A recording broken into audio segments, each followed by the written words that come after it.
الحمد للہ وکفا وسلام علی عبادہ الذین اصطفیٰ اما بعد۔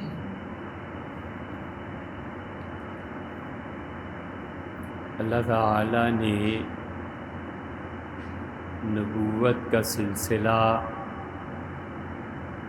حضرت آدم علیہ الصلوۃ والتسلیم سے شروع فرمایا اور حضور اقدس صلی اللہ علیہ وسلم نے یہ صراحت فرما دی کہ اس دنیا میں وہ پہلے آدمی تھے اور نبی بھی تھے۔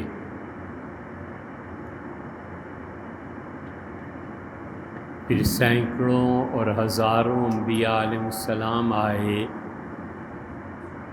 جن کی تعداد اللہ کے علاوہ کوئی نہیں جانتا،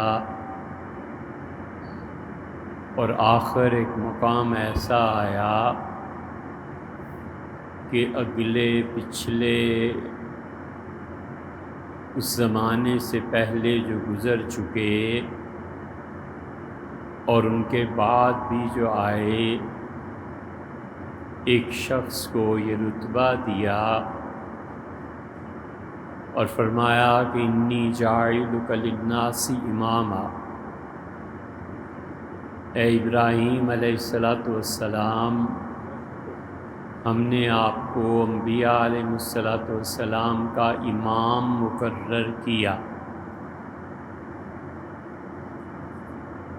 اور اس امامت کبریٰ و عظمیٰ کے بعد حضرت صلی اللہ علیہ وسلم کو چھوڑ کے جتنے بھی آئے وہ ان کے تابع تھے۔ اللہ تعالی بہت سے لوگوں کو اپنے اپنے فن میں امامت بخشتا ہے، اور اللہ تعالی علم اور انسانی جذبات جو اس کی شخصیت کی تعمیر کرتے ہیں، ان میں بھی امامت کے درجے پہ لوگوں کو فائز کرتا ہے۔ اس لیے قرآن کریم سے یہ بات ثابت ہوتی ہے کہ درجہ امامت اللہ نے بعض لوگوں کے لیے رکھا ہوتا ہے۔ ہمارے علم میں اب تک کے 1500 سال میں اللہ تعالی نے عقل اور تصوف اور کتاب و سنت کو سمجھنے میں اور تصوف اور ان چیزوں کی تشریحات میں درجہ امامت پر جسے فائز فرمایا وہ شیخ محی الدین ابن عربی رحمۃ اللہ علیہ ہیں، اور ابن عربی رحمۃ اللہ علیہ فصوص الحکم اور فتوحات مکیہ جو انہوں نے تحریر فرمائی، اور کئی 100 رسائل اور بھی اندلس میں پیدا ہوئے، اور پھر اسپین سے ہجرت کر کے وہ مصر تشریف لے گئے۔ پھر اللہ نے ان پہ علوم کے دروازے کھولے، اور انہوں نے خود تحریر فرمایا کہ مجھے الہام کیا گیا کہ میں فتوحات مکیہ تحریر کروں۔ میں نے بہت ہاتھ جوڑے، منتیں کیں کہ جو حقائق اور جو چیزیں آپ نے وارد فرمائی ہیں مجھے لکھنے کے لیے مجبور نہ کریں، مجھ پر مہربانی کی جائے۔ تو جواب یہ ملا کہ اگر تم یہ نہیں لکھو گے اور یہ رمضان تمہیں مکہ مکرمہ میں گزارنا ہے، اور اگر نہیں لکھو گے تو زندہ جلا دیے جاؤ۔ چنانچہ انہوں نے اپنی نادر و نایاب فتوحات مکیہ لکھی، اور فتوحات مکیہ صدیوں مسلمان پڑھتے اور پڑھاتے رہے، اور اسی طرح اللہ نے جس شخص کو بہت بڑی فضیلت بخشی اور کمال کی نسبتیں عنایت فرمائیں، وہ ابن عربی رحمۃ اللہ علیہ کے بعد عشق کے میدان میں غالباً اس آدمی جیسا اب تک کوئی پیدا نہیں ہوا، وہ مولانا روم تھے۔ اللہ کا چاہنے والا اور اللہ کے ساتھ عشق اور محبت کا برملا اظہار کرنے والا شخص، مولانا روم کے بعد اب تک کوئی شخص سامنے نہیں آیا۔ اللہ کے علم میں ہو تو الگ بات ہے، لیکن مولانا روم کی مثنوی اور جو چیز ان کے ذریعے بھیجی گئی، عمومی طور پہ ابن عربی رحمۃ اللہ علیہ نے جو فصوص میں لکھا تھا وہ یہاں بھی آیا، اور مولانا روم کی مثنوی نے اسے منظوم کر دیا۔ شیخ ابن عربی رحمۃ اللہ علیہ کے علوم کو پڑھنے اور پڑھانے والا، جانچنے والا اور بے لاگ تبصرہ کرنے والا اب شاید ہی کوئی رہ گیا ہو، وگرنہ میدان خالی ہے، اور آخری زمانے میں جو اس کے شراح پیدا ہوئے اور جنہوں نے ابن عربی کو پڑھا اور پڑھایا، ان ہستیوں میں پیر مہر علی شاہ صاحب گولڑا میں رحمہ اللہ یہ آخری ہستیوں میں شمار ہوتے ہیں۔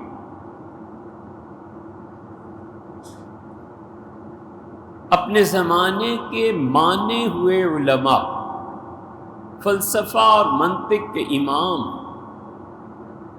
اور مختلف علوم کے شناور، وہ گولڑا شریف آتے تھے فصوص پڑھنے کے لیے، اور اسی طرح مولانا روم کی مثنوی صدیوں تک امت کو اس نے سنبھالا۔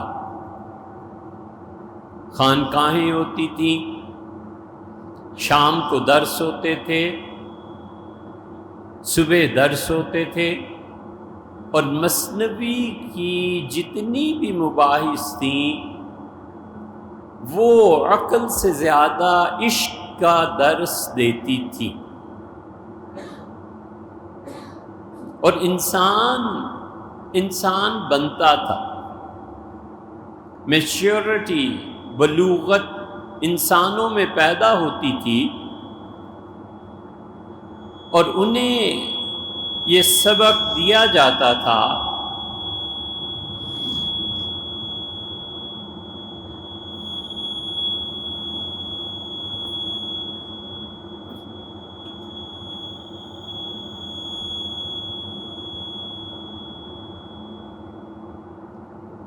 کہ تم لوگ اپنی زندگی میں امور کے انجام کا سوچ کر پھر پہلا قدم رکھو۔ اپنے کام کو شروع کرنے سے پہلے اس کا نتیجہ کیا نکلے گا؟ بظاہر یہ چھوٹی سی بات ہے، لیکن مولانا روم بار بار مثنوی میں اس کا ذکر کرتے ہیں، کیونکہ اگر انسان اس ایک چھوٹی سی بات کو سمجھ لے تو بڑی حد تک خدا کی نافرمانی سے بچتا ہے۔ مولانا روم نے مثنوی میں لوگوں کو اس حقیقت کی طرف توجہ دلائی کہ دنیا میں اشیاء جامد نہیں ہیں، انسانی زندگی کہیں بھی اس کو سکون اور قرار نہیں ہے، یا وہ پیچھے ہٹتی ہے یا آگے بڑھتی ہے، اور انسان کی زندگی پیچھے ہٹے آگے بڑھے یہ تم انجام سوچ لو اپنی زندگی کا، یہ ہو نہیں سکتا کہ انسانی زندگی جامد رہے۔ اور صدیوں تک لوگوں نے اس مثنوی سے اپنے آپ کو انسان بنایا، اور اس امت پر بہت بڑا احسان ہوا خدا کا کہ اس نے ابن عربی، روم، حکیم صنائی غزنوی اور علامہ اقبال اور فرید الدین عطار اور عراقی جیسے بلند مرتبت لوگ اس امت میں مبعوث فرمائے، اس امت میں بھیجے۔ اور یہ سب وہ لوگ تھے جن کے ہاں انسانی نفسیات کے عقدے کھلے، اور انہوں نے انسان کو انسان بنایا، اور ان سب نے کہا کہ تم میچور ہوتے ہو جب تمہارے جسم سے گندگی باہر آتی ہے، اور پھر تم ایک میچور آدمی ہوتے ہو، اور انسان اس وقت بنتے ہو جب تم خود گندگی سے باہر آتے۔ اس لیے یہ تمام لوگ اور یہ پورا گروہ انسان بناتا رہا، بہت گمنامی کے ساتھ، بہت خاموشی کے ساتھ، بالکل ایک طرف ہو کے پکے اور سچے مومن، جن کے متعلق اور اس گروہ کے متعلق حضرت رسالت مآب صلی اللہ علیہ وسلم نے فرمایا تھا، ترمذی میں آیا ہے کہ اللہ نے مجھ سے کہا کہ میں آپ کو بتاؤں میرے سب سے اچھے دوست کون ہیں، اور پھر اللہ نے مجھ سے کہا کہ ان احب اولیاء عندی، میرے وہ بندے جو مجھے بہت ہی پیارے لگتے ہیں، جو حقیقت میں میرے دوست ہیں، وہ تم دیکھو گے کونوں کھدروں گوشوں میں رہتے ہیں، کوئی شہرت نہیں ہوتی ان کی، کرائے کے گھر کو چھوڑ کے چلے جائیں تو محلے میں کوئی پوچھتا نہیں ہے کہ اتنا بڑا آدمی کہاں گیا، اور جب وہ کسی جگہ پہ ہوتے ہیں تو کوئی ان کو دعوت کے لیے نہیں بلاتا۔ ایک جگہ ہے کہ ذی تمرن او تمرتین، ایک اور دو کھجوریں کھانے کو وہ ترسے ہوئے ہوتے ہیں، فقر و فاقہ کی زندگی ہوتی ہے۔ حظًا من الصلاۃ، ہم نماز میں انہیں بڑا حصہ دیتے ہیں۔ قلت راسی، مرتے ہیں تو ان کی کوئی وراثت نہیں ہوتی۔ قلہ بواکی، اور شادیاں اور یہ چیزیں ساری اس سے بہت دور، ان پہ عورتیں رونے والی بھی کم ہوتی ہیں، لیکن وہ جس طرح سے زندگی گزارتے ہیں میں انہیں نماز میں بڑا حصہ دیتا ہوں، اور دیکھو تم وہ میرے دوستوں کو کہ وہ زندگی اس حال میں گزار کے ثم نقد، پھر ایسے چل بستے۔ اور حضور صلی اللہ علیہ وسلم نے اشارہ فرمایا نقد، یہ نقد کیا چیز ہے؟ پرانے زمانے میں صراف جو ہوتے تھے وہ سکوں کو پرکھتے تھے اور آواز سے پہچانتے تھے کہ سونا خالص ہے، چاندی خالص ہے یا ناخالص ہے۔ جو کھنک ناخالص اس کو ادھر پھینک دیا اور جو خالص اس کو ایک طرف الگ کر دیا۔ انگوٹھے کے ناخن پہ سونے اور چاندی کے سکے رکھ کے وہ یوں اسے پش کرتا تھا اور وہ ہوا میں اچھلتا تھا، اس کی آواز سے پہچان جاتا تھا۔ حضور صلی اللہ علیہ وسلم ایسے چل بستے، 1 منٹ میں یہ گئے اور وہ گئے۔ یہ لوگ جو اللہ کے دوست، یہی گروہ تھا۔ اس لیے عقل انسانی یہ خود گرفتار ہے۔ ایک عقل ہے جو معاش کے امور کو سکھاتی ہے اور وہ مطلوب ہے، جہالت مطلوب نہیں۔ کوئی آدمی اپنا رزق اور روزی کا سامان نہ کر سکے یہ مطلوب نہیں۔ اور ایک عقل معاد ہے، وہ عقل جو حقیقت کی طرف رہنمائی کرے اور جذبات سے مغلوب نہ ہو، وہ عقل قابل اعتبار ہے ہمارے۔ عقل مشیر بن جائے، وزیر بن جائے، اور عقل انجام سوچے بغیر کود پڑے، اس کا انجام سوائے جہنم کے کچھ نہیں۔ عقل حسن سے متاثر ہوتی ہے، اور حسن سے جو چیز ہونی چاہیے وہ عشق ہے۔ عقل حسن سے متاثر ہوتی ہے اور پھر اس کو پا لینے کی خواہش اور جد و جہد کرتی ہے۔ نتیجہ یہ نکلتا ہے، یہ عقل سے پھنسا دیتی ہے۔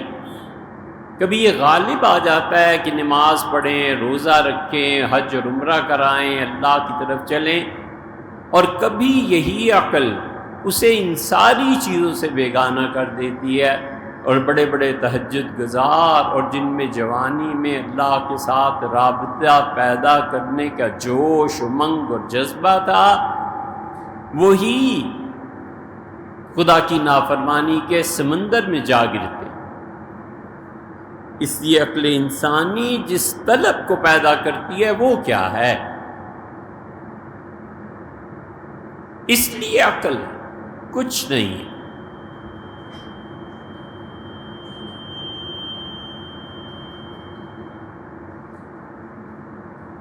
علامہ اقبال نے بڑا اچھا کہا، عطا اسلاف کا جذبے دروں کر۔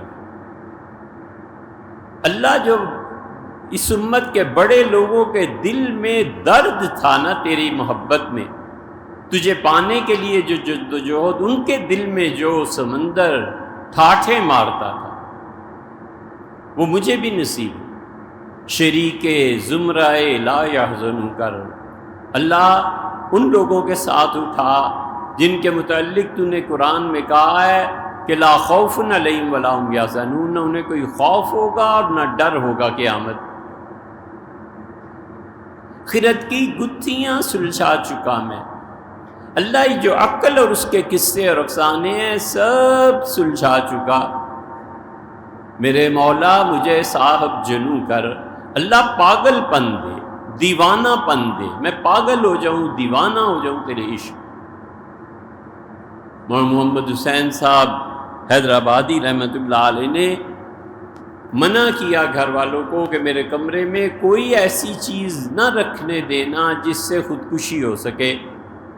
تو پوچھا گیا حضرت یہ تو حرام ہے؟ فرمایا ہاں سچ کہتے ہو، اور میں اسی لیے تمہیں کہہ رہا ہوں، لیکن اللہ کا عشق کبھی کبھی اتنا غالب آتا ہے، وحدت الوجود کا اتنا غلبہ ہوتا ہے کہ ڈر لگتا ہے کہ میں اپنے آپ کو ماری نہ ڈالوں، کیوں نہیں آخر دکھائی دیتے، کیوں نہیں ملتے، کیوں نہیں میں ان تک پہنچ سکتا، کیوں نہیں میں ان سے بات کرتا۔ اس لیے عقل انسانی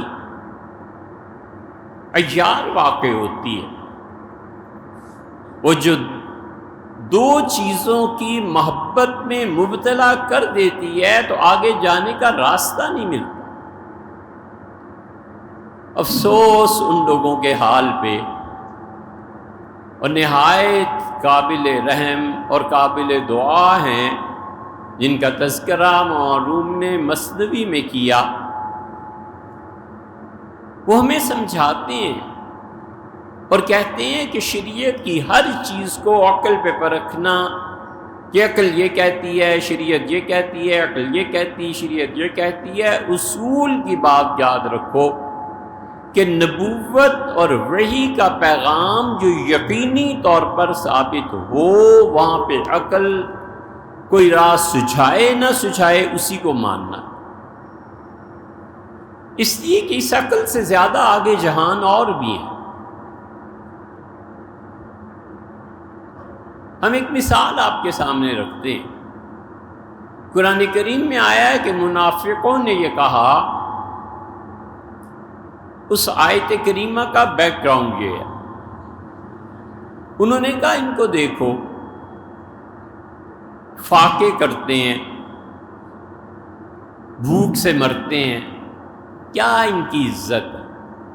لَيُخْرِجَنَّ الْأَعَزُّ مِنْهَا الْأَذَلَ، جو عزت دار لوگ ہیں وہ کم درجے کے، گھٹیا درجے کے لوگوں کو مدینہ سے اب اس جہاد کے بعد نکال باہر کریں گے، باہر پھینکیں گے، ہم اپنے شہر کو پاک کریں گے ان گھٹیا لوگوں سے۔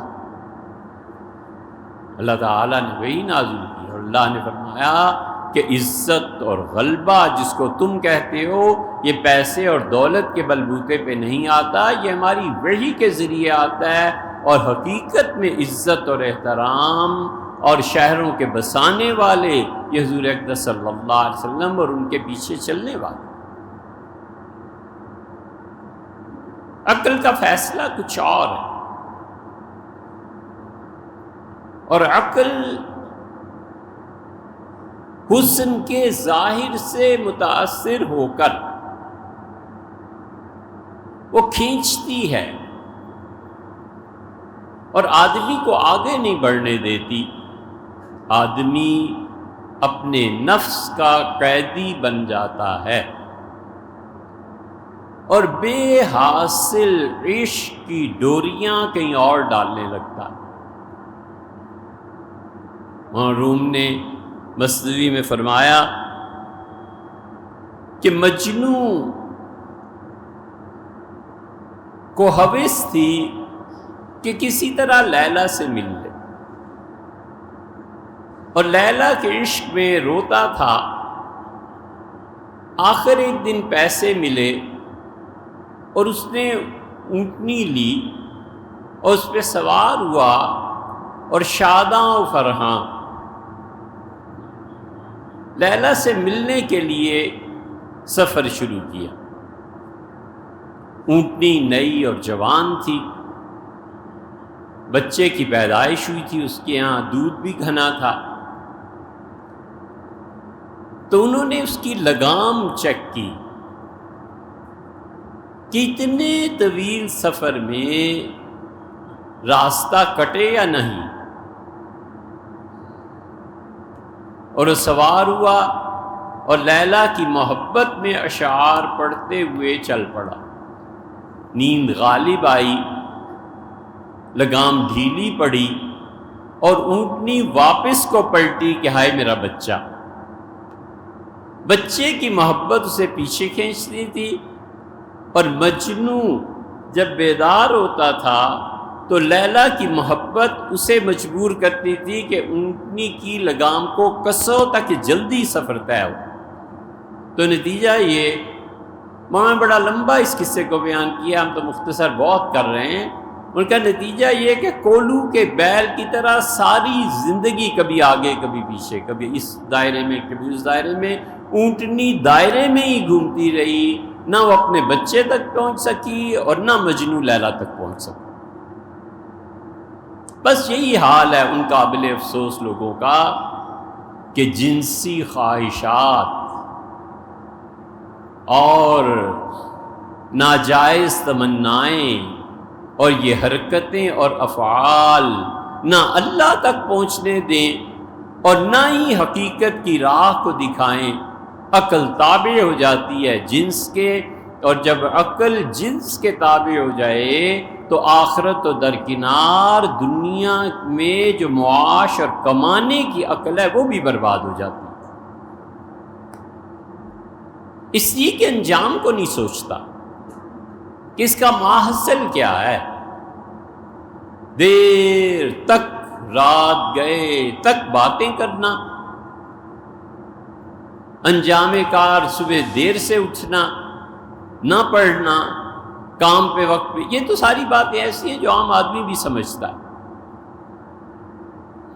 اس لیے عقل انسانی پر اگر ہو جائے جنس کا غلبہ اور عقل انسانی پر دوسری چیز جو رکاوٹ بن جاتی ہے اس حسن کی کشش کے علاوہ ہے، اور وہ مال کی محبت ہے کہ پیسہ آنا چاہیے، وہ حسن ڈھلا اور یہ عشق ختم ہوا۔ مولانا نے ایک اور بہت اچھی مثال مثنوی میں دی ہے جو ہم سب کے سمجھنے کے قابل ہے۔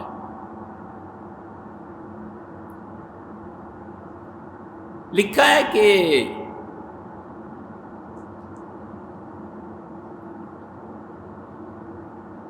بادشاہ بہت گھبرایا، اس نے کہا میرا بیٹا جس کو سلطنت دینی ہے اور شادی بھی بڑے بادشاہ کی بیٹی سے کی ہے، یہ ایک بھنگن پہ مر مٹا، گھر میں صفائی کرنے آتی تھی، اس کی نظر اس پہ پڑ گئی اور حقیقی بیوی کو چھوڑ دیا اور اس کے ساتھ لگ گیا۔ جب بہت تنگ آیا تو اس نے اعلان کروایا کہ ہے تو میری ذلت لیکن کیا کروں، بیٹا راہ سے اتر گیا ہے، کوئی اس کا علاج کر دے تو میں اسے یہ اور یہ انعام دوں گا۔ بڑے بڑے لوگ آئے، بادشاہ تنگ پڑا اور اسے کہا کوئی علاج کر نہیں سکتا، آئندہ جو علاج نہ کر سکے اور آئے اسے قتل کر دو۔ اس زمانے کے کوئی دانا آدمی آئے اور انہوں نے کہا حضور مجھے اجازت دیں، میں لڑکے کی گفتگو اور ان ساری چیزوں کو سننے دیکھنے کے بعد جان چھڑا دوں۔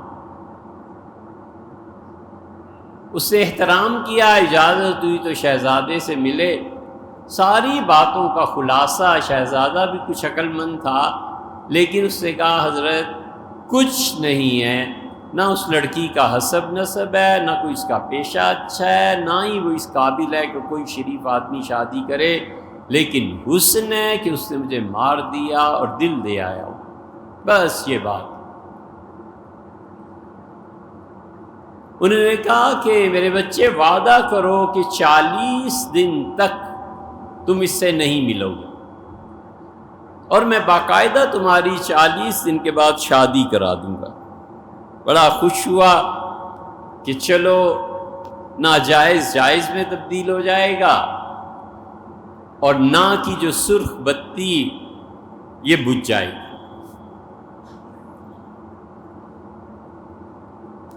اور گئے باورچی خانے میں اور نوکروں کو بلایا اور فرمایا کہ فلاں فلاں فلاں غذا اس لڑکی کو دی جائے، اور لڑکی کو ایک محل میں بند کر دیا۔ وہ ایک ایک دن کر کے گزار رہا تھا اور اس لڑکی کو پیٹ میں تکلیف شروع ہو گئی، تو مولانا نے کہا یہ ساری گندگی بار ڈھیر پہ جمع کرتے رہو، خبردار سے کہیں پھینک کے نہ آنا، اس جگہ پہ پھینکو۔ مہینہ ایک گزرا تو جسمانی قوت ختم ہوئی، رنگ سیاہ پڑا اور بیماری کی وجہ سے موت کی تمنا کرنے لگی اور سب ادائیں بھول گئی۔ 40 دن گزرے، دروازہ کھلا اور وہ شہزادے کو لے کے آئے اور کہا بھی یہ دیکھ لیں اور نکاح کی تیاری کریں۔ اس نے تو دیکھا تو چیخ اٹھا، وہ رنگ و روغن، وہ آب و تاب، وہ محبت، وہ چیزیں، وہ اس طرح ویلکم کرنا سب زائل ہو چکا تھا، سب ختم ہو چکا تھا۔ اس نے کہا بابا اللہ کی پناہ اس چڑیل سے شادی کراؤ گے؟ اس کا میرے بچے میرے ساتھ آ، اور گندگی کے ڈھیر پہ کھڑے ہوئے اور کہنے لگے یہ ہے حسن جس پہ تم مر مٹا تھا، یہ گندگی ہے، بس ختم ہو گیا عشق۔ اس لیے بہت سے لوگ اپنی زندگی اس عقل کے ساتھ برباد کرتے ہیں، اور بہت سے لوگ اس چکر میں پڑ کے عاقبت تو درکنار دنیا برباد کر دیتے ہیں، جس کا یقیناً آخرت میں سوال ہوگا۔ اس لیے مثنوی وہ جو اس کے بارے میں کہا گیا ہے کہ ہست قرآن در زبان پہلوی، فارسی میں اللہ نے قرآن نازل کی ہے، وہ آدمی کو انسان بناتی ہے، وہ ہمیں سکھاتی ہے، وہ کہتی ہے اندر محنت کرو اور دل کو آئینہ بناؤ، اور یہ جو حسن خارج میں تمہیں متاثر کرتا ہے، جب اس کا عکس دل پر پڑے گا تو تمہارا دل آئینہ بنے گا، اور اسی میں ازلی حسن بھی آئے گا۔ اور سب علماء نے کیا خوب لکھا ہے، انہوں نے کہا ہے کہ اللہ نے انسانوں کو پیدا کر کے ایک بڑا ڈھیر مٹی کا لگایا۔ یہ ضروری نہیں ہے کہ یہ بات صحیح ہو، مثالوں سے سمجھاتے ہیں نا، جیسے بچوں کو، بہت بڑا ڈھیر مٹی اور گارا، اور خدا کے فرشتے جب اس گارے کو بنا چکے اور اس میں تخلیق کی صلاحیت پیدا ہوئی، تو خدا نے ایک بوتل دی اور اللہ نے کہا کہ یہ تیل اس ساری مٹی پہ چھڑک دو۔ فرشتوں نے چھڑکنا شروع کیا، کہیں کم کہیں زیادہ۔ مولانا نے فرمایا کہ یہ وہ حسن کا چھڑکاؤ تھا، جتنا تمہارے حصے میں مٹی میں آیا، جتنی مٹی سے تم بنے، ایک مٹھی مٹی سے یا تھوڑی سی مٹی سے، اس میں جتنا اس تیل کا حسن کا اثر آیا، تم دنیا میں اتنی خوبصورت پیدا ہوئے۔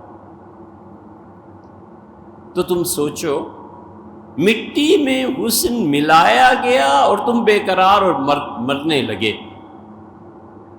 اور جب وہ حسن حقیقی اپنی اصل صورت میں قیامت میں سامنے آئے گا تو پھر تمہارا کیا حال ہوگا؟